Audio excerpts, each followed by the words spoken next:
Hello, welcome to PlayStation Access. My name's Dave, and welcome back to the Tuesday Checklist, where this week the imminent return of God of War, one of PlayStation's true big hitters, has got us thinking about PlayStation exclusives that completely changed our gaming lives. First, Nath is here, probably with some hipster choice he liked before you. Okay, so a PlayStation exclusive that really kind of shaped the way that I like and enjoy games is Demon's Souls on PlayStation 3, and it's a game that I haven't even finished yet. Wow. I know, Okay. I know. I'll explain that, because that doesn't even... Well, Demon's Souls was, I think, the underpinning of, so much stuff that's happened in games over the last few years. The Blood-Borne games are now huge. People are taking elements of those games and putting them in their own games. And everyone, you can't visit a game's website without something being the new Dark Souls or the old Dark Souls or a bit like Dark Souls or borrowing something from Dark Souls. And Demon's Souls was the original Dark Souls, wasn't it? Wow. This game came in and all we knew about it, we imported it from Japan, was that it was supposed to be incredibly hard. And I was not into hard games, didn't really play loads of Japanese games, didn't really play RPGs, so obviously it was a perfect game for me. And I still haven't played it because I find it extremely stressful, but... What is going on? I played it for about 50 hours. I played a lot of this game, but at the time, all I did was I played it because we needed to get to a certain point to capture some video. So I played it for like 5 or 6 hours, but what it did do, when Dark Souls came around, I knew that I was like, oh, I'll give this a go. And then Dark Souls, I was away, And then I played Blood-Borne, I love Blood-Borne, and I've played the other games, haven't completed the other games yet because it's a big investment of time.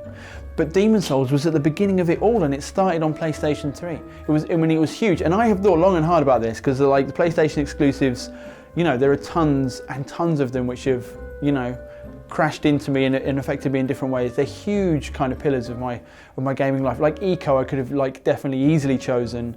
I think Tekken 3 for a while was played, and Tekken 3 is huge. Love Tekken 3. Tekken 3 was massive on the original PlayStation. Obviously Metal Gear Solid is a big favourite of mine now that I've actually bothered to play it. But no, I just thinking about it for an actual impact on my life. Uncharted 2, it's incredible. The Last of Us, but Demon's Souls was probably the PlayStation exclusive, which has changed the way that I think about games, that I enjoy games, and got me into something that I'd have never enjoyed previously. And I'm going to finish it soon. So a PlayStation exclusive that has had a huge effect on me growing up that isn't Final Fantasy. So I've purposely just not picked Final Fantasy. Because that's boring. So I've picked Final Fantasy's crazy cousin. I thought you were going to say, so I've picked Final Fantasy. No, I've picked its crazy cousin, Kingdom Hearts. Oh, the other one. The other one. When I was a kid, I grew up playing Final Fantasy and games that were by Square Soft back then. You were instantly, it's got to be amazing. It's from the people that made Square. Not realising they're publishers and don't always really have anything to do with whether or not a game's any good. That's why I bought the Bouncer and some other weird stuff that was also bad when I was younger. So when Kingdom Hearts came out, I remember reading, I think it must have been an OPM. I remember reading about this Final Fantasy kind of crossover game with Disney, and I was like, well, it's for kids because it's got Disney in it. But turns out I didn't really have anything else to play. So my dad took me to Woolworths in Abergavenny to buy it with my pocket money. R.I.P. Woolworths. Oh, Woolworths. It's the only place to buy games in Abergavenny. Yeah. So I remember getting it home and I started playing it, and not only did it just play really nice, I thought it looked really cool, and the music was great as well. And it was, I was sort of into anime and manga at that time, so it was ticking all the right boxes. But then it had old Final Fantasy characters in it as well. So for someone like me, it was just all the worlds have collided in this beautiful game. And there's fan fiction and there's fan art, and it was everything that really nerdy kid me just needed. And it is a really nice game. And actually the first one's story wasn't that complicated. It only just went into a complete spaghetti mess from there on, when they actually were completely Nomura out of his cage. And they were go on then, you've done all right. And then he's just gone. And this story has come out that now makes no sense. Yeah. But it had all my favorite Disney films were in there, and Donald and Goofy were really, it was fun. It was this weird mix of IPs that are never normally allowed to, have fun. and now they're having the best time ever. I did see the appeal. Yeah, I do think this is a cheat though, Dave, isn't it? Why? Why's that? I mean, it's literally a Final Fantasy spin. It's its weird cousin. It's like non-turn-based battle cousin.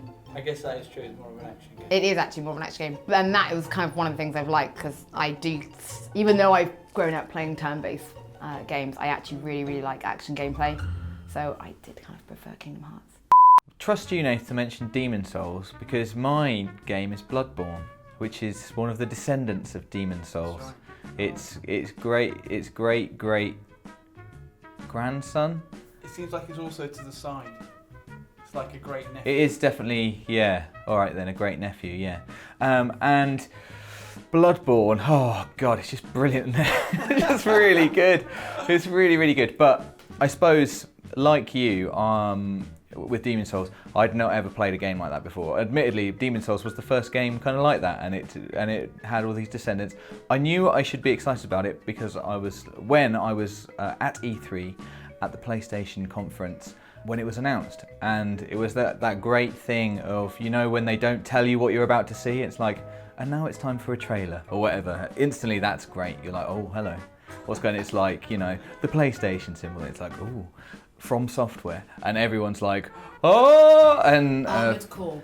and I was like, why is everyone so excited? I mean, and it was like a really bleak, dark trailer of like, I think there was no gameplay. It was like a hunter in Yharnam and there's some blood. I don't know, it was just like the most, you know, one of those CG trailers that doesn't tell you anything, but people were so excited to just know that there was another game from those guys in that same kind of genre area. And I guess that got my attention, but all I knew about Dark Souls was that it was really hard. I had a friend who'd played it, and I remember him all he would say was like, oh, it's so hard. And I was like, yeah, that doesn't sound, hard doesn't mean good. That doesn't sound good, you're not selling it to me. That sounds like the worst thing ever. Or a hard game and at the end you get to play it again, but it's harder. I mean, like, what are you talking about? That doesn't sound good at all. So I had no idea. And funnily enough, we got our office copy of Blood-Borne, and it was for Nath. I was transporting it like a mule, exactly. It was a games mule. And I got it on, let's say, a Wednesday, and I wasn't seeing Nath until the Thursday. So on the Wednesday, I thought, I'm going to try Blood-Borne. Let's see if let's see what all the fuss is about. And first of all, I couldn't figure out how to equip a weapon whatsoever. But second of all, I just didn't care, and I was still absolutely fascinated by this game. Immediately, and we are talking like immediately, the first thing that happens in Blood-Borne is you are killed. But, well, not necessarily, if you're really good. There'll be someone in the comments. Yeah, Actually, I actually killed that guy, no problem. I almost killed that guy on my first go, just saying.